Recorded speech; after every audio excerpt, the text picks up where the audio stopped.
안녕하세요. 재테크농부입니다. 오늘은 서학개미들이 특히 좋아하는 중소형 주식들을 분석해볼 예정입니다. 레버리지를 좋아하는 서학개미 분들한테는 변동성이 큰 중소형 주식들도 인기가 좋은데요. 다만 현재같이 변동성이 크고 관세로 인해 경기 침체 우려가 커지는 상황에서는 중소형 주식 투자가 더 위험할 수 있습니다. S&P 500과 러셀 2000의 올해 주가 수익률입니다. 중소형 주식들이 모인 러셀 2000은 S&P 500에 비해 약 2배 가까이 하락했습니다.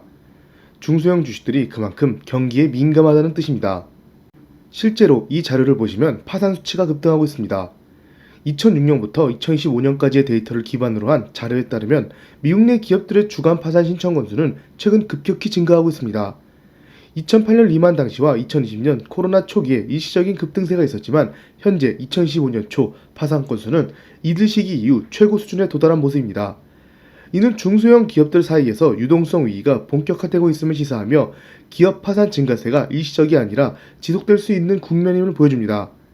금리가 높은 수준에서 장기간 유지되고 있는 가운데 중소형 기업들의 파산은 미국 경제와 소비를 크게 둔화시킬 수 있습니다. 지금은 단순히 성장성보다 생존 가능성이 더 중요한 시장이기 때문에 중소형 주식을 투자할 때는 우리는 더 신중해야 합니다. 그래서 오늘 소개해드릴 중소형 주식은 이 기준을 만족한 주식들을 공유해드리려고 합니다. 2022년 고금리 하락장을 버틴 기업, 기관들의 의견이 어느 정도 나온 기업, 성장성이 있는 기업, 최근 큰 관심을 받은 기업, AI와 관련이 있는 기업. 생각보다 여기에 다 해당되는 중소형 주식들이 거의 없습니다. 그러면 어떤 주식들이 여기에 해당되는지 분석해 보겠습니다. 첫 번째는 아이온큐입니다. 주가가 고점 대비 많이 떨어졌지만 여전히 27달러라는 높은 주가를 보여주고 있습니다. 일단은 위에 말한 조건을 모두 만족한지 분석해 보겠습니다. 2022년 하락장을 버틴 기업이라는 것은 차트만 봐도 알 수 있습니다. 실제로 2022년에서 2023년은 중소형 주식들한테 최악의 시기였습니다. 엔비디아나 빅테크들은 이미 전고점을 뚫고 상승했지만 중소형 주식들은 여전히 약한 모습을 보였기 때문이죠. 단순히 주가뿐만 아니라 실적을 한번 분석해 보겠습니다. 보시다시피 매출은 꾸준히 상승하고 있습니다. 22년에서 23년에도 많지는 않지만 꾸준하게 성장해서 최근 들어 빛을 보고 있습니다. 물론 영업이익 적자는 계속 커지고 있지만 잘 버텼다고 볼 수 있습니다. 기관들의 의견이 어느 정도 나왔나 확인해 보겠습니다. 중소형 주식들을 보면 기관들의 의견이 하나도 없는 주식들이 많기 때문입니다. 그 뜻은 기관들이 굳이 분석할 만한 기업이 아니라는 의미입니다. 하지만 아이온큐는 5명의 애널리스트가 분석을 했고 4명이 매수, 1명이 홀드로 장기적으로 좋은 전망을 보여주고 있습니다. 그리고 목표 주가가 39.5달러인데 여전히 성장할 수 있다고 분석했습니다. 또한 최근까지 계속 매수 의견을 보여주고 있습니다. 아이온큐 주가만 봐도 얼마나 큰 관심을 받았는지 알 수 있습니다. 24년 중반에는 거의 관심이 없었는데 트럼프 당선 이후 양자 컴퓨터 시장에 대한 기대감이 커지면서 주가는 7배 가까이 상승했습니다. 다만 무조건 주가가 크게 올랐다고 투자하는 것은 위험하지만 앞서 보셨다시피 다른 요인들도 많기에 아무 근거가 없이 주가가 올랐다고 생각하진 않습니다. 그렇다고 리스크가 없는 기업은 아닙니다. 변동성이 큰 만큼 보시다시피 아이온큐라는 주식은 리스크도 많습니다. 또한 빅테크라는 강력한 경쟁자가 있는 것도 큰 리스크라고 볼 수 있습니다. 계속 증가하는 적자와 유상 증자 우려, 또한 과도한 주식 부담도 큰 악재인데요. 이미 매출보다 많은 금액을 주식 보상에 사용하고 있습니다. 그래서 아이온큐와 관련된 여러 리스크를 따로 공유드렸으니 고정 댓글을 참고 부탁드립니다. 그 다음은 로켓랩입니다. 이 주식에 대해서는 제가 유튜브뿐만 아니라 네프콘에서도 오래전부터 말씀드린 종목입니다. 왜냐면 이 주식을 제가 2021년 스펙 당시부터 투자했기 때문입니다. 보시다시피 21년 5월 5일 첫 분석 영상을 올려드렸고 합병 전부터 매수를 해서 거의 4년간 투자하고 있습니다. 하지만 위의 주가를 보시면 주가 변동성이 엄청나게 컸고 21년 고점을 돌파하는데 거의 3년이 넘었습니다. 3년이면 엄청나게 긴 시간인데 제가 버틸 수 있었던 이유는 무엇일까요? 바로 크게 매수하지 않았기 때문입니다. 만원도 소중하지만 로켓랩에 투자한 돈이 사라진다고 해서 제 인생에 영향이 가지 않을 정도로만 투자를 했기에 제 멘탈이 버틸 수 있었고 또한 신경 쓰지 않고 투자를 이어갈 수 있었습니다. 그렇다고 수익률이 낮은 것도 아닙니다. 현재 몇 배에 달하는 수익을 보고 있는데요. 개인적으로 추후에 스페이스X나 스타링크가 상장된다면 더 큰 수혜를 받을 수 있고 민간 기업 중에서 유일하게 스페이스X의 경쟁자를 할 수 있기에 저는 더 오래 들고 갈 생각입니다. 일단 실적 자료를 보면 아이온큐와 다르게 매출도 크게 증가했고 영업이익 적자도 잘 버티고 있습니다. 다만 여전히 적자인 것은 똑같습니다. 그러나 곧 흑자 전환을 앞두고 있는 기업입니다. 주식 보상 비중의 경우 아이온큐보다 훨씬 적은 수치를 보여주고 있습니다. 아이온큐의 경우 주식 보상 비중이 매출보다 2배 이상 높지만 로켓랩은 매출에서 약 12% 정도를 지출하고 있습니다.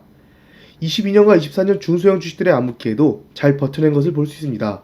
또한 기관들의 의견도 아이온큐에 비해 훨씬 많습니다. 13명 중 8명이 매수, 5명이 홀드 의견이며 목표 주가는 26.5달러로 현재 주가 대비 39%나 상승 가능한 수치입니다. 아무래도 아이온큐보다 매출이 안정적으로 발생하기 때문입니다. 25년 4월 기준 총 63개의 로켓을 성공적으로 발사했습니다. 지표를 분석해 보겠습니다. 로켓랩은 재무상 유동성은 양호하나 부채 비율이 높고 중소형 기업인 만큼 현금 창출력은 미흡한 상태입니다. 실적 기반보다는 우주산업과 방위산업 확장성과 기술 테마에 대한 장기 기대가 반영된 상태입니다. 마지막 기업도 제가 투자하고 있는 기업입니다. 바로 에어택시 세계 1위 회사 조비입니다. 어쩌다 보니 제가 투자하고 있는 기업을 또 소개해드렸는데 이 주식 또한 22년에서 23년 하락장을 잘 버텼고 또한 이 분야에서 가장 앞서고 있기 때문입니다. 역시나 로켓랩처럼 저는 4년간 투자하고 있습니다. 그리고 조비는 아이온큐와 로켓랩과 달리 실적이 없습니다. 왜냐면 현재 상업시장에 진출하지 못했기 때문입니다. 그래서 조비는 더 리스크가 크고 유상증자를 진행할 확률이 높습니다. 그래도 오랜 기간 상장됐고 기대감을 받고 있는 주식이기에 7명의 애널리스트들이 조비를 분석했습니다. 7명 중 4명이 매수, 1명이 보유, 2명이 매도이며 목표 주가는 8.4달러로 지금보다 약 33% 상승 가능합니다. 실적이 없는 만큼 기관들의 의견도 엇갈리고 있습니다. 그리고 조비가 대량 생산에 유리한 이유는 바로 세계 최대의 자동차 회사 도요타가 직접 투자하고 있기 때문입니다. 도요타는 조비의 생산 관련한 부분을 전담하는 파트너십을 맺었습니다. 또한 직접 투자까지 한 사항인데요. 그리고 도요타 말고 많은 기업들이 조비와 파트너십을 맺거나 직접 투자하면서 에어택시 시장에 진출하려고 하고 있습니다. 조비는 매출이 거의 없고 여전히 적자를 지속 중인 스타트업임에도 불구하고 현금 보유량이 많고 부채가 거의 없습니다. 이는 정부 보조금, 전략적 파트너십을 통해 충분한 자금을 조달했음을 의미하며 장기 상용화까지 버틸 수 있는 재무 체력이 매우 탄탄하다는 것을 보여주고 있습니다. 정리하자면 실적 가시성과 산업 신뢰도 측면에서 가장 균형 잡힌 종목은 로켓랩입니다. 아이온큐는 하이리스크 하이리턴에 가깝고 조비는 상업 발전 전환 시점에 대한 리스크가 큰 사항입니다. 그럼에도 이 세 개 주식은 미래를 위해 투자를 해볼 만한 주식이라 생각합니다. 다만 중소형 주식을 투자할 때는 비중을 과하게 두지 말고 장기 비전이 있는 기업들 위주로 투자해야 합니다. 그리고 제일 중요한 것은 자신의 그릇에 맞게 투자하는 것입니다.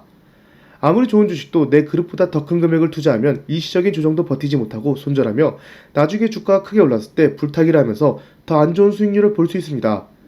그렇기 때문에 저 같은 경우 아무리 좋은 중소형 주식이라도 큰 돈을 투자하지 않습니다. 항상 말씀드렸다시피 저는 로우 리스크 로우 리턴을 추구하며 복리로 자산을 불리고 있습니다. 복리의 가장 중요한 점은 잃지 않는 투자이기 때문에 차라리 더 안정적인 빅테크나 지수 추종 ETF가 큰 금액의 투자에는 더 어울린다고 생각합니다. 앞으로도 계속 좋은 분석과 종목을 소개해드리겠습니다. 제 채널은 네이버 3000개 채널 중에서 전체 1위, 재테크 분야도 1위를 기록하고 있으며 주 20회 이상 글을 업로드하고 있습니다. 그만큼 많은 사람들이 봐주시고 있고 여러가지 정보들을 정확하고 빠르게 공유드리고 있습니다. 한 달 3,900원에 텔레그램 채널 접속 및 이 모든 것을 볼 수 있으니 궁금하신 분들은 고정 댓글을 참고 부탁드립니다. 많은 유튜버들과 애널리스트들이 사용하는 investing.com 프로 구독권을 최대 45%나 할인해서 구독이 가능합니다. 저는 프로 플러스를 구독하고 있는데요. AI가 추천하는 주식과 수많은 지표들 그리고 실시간 애널리스트들의 예상 실적과 기관들의 목표 주가 등을 빠르게 확인할 수 있습니다. 지금까지 제 영상을 봐주셔서 감사합니다. 구독과 좋아요 한번 부탁드립니다.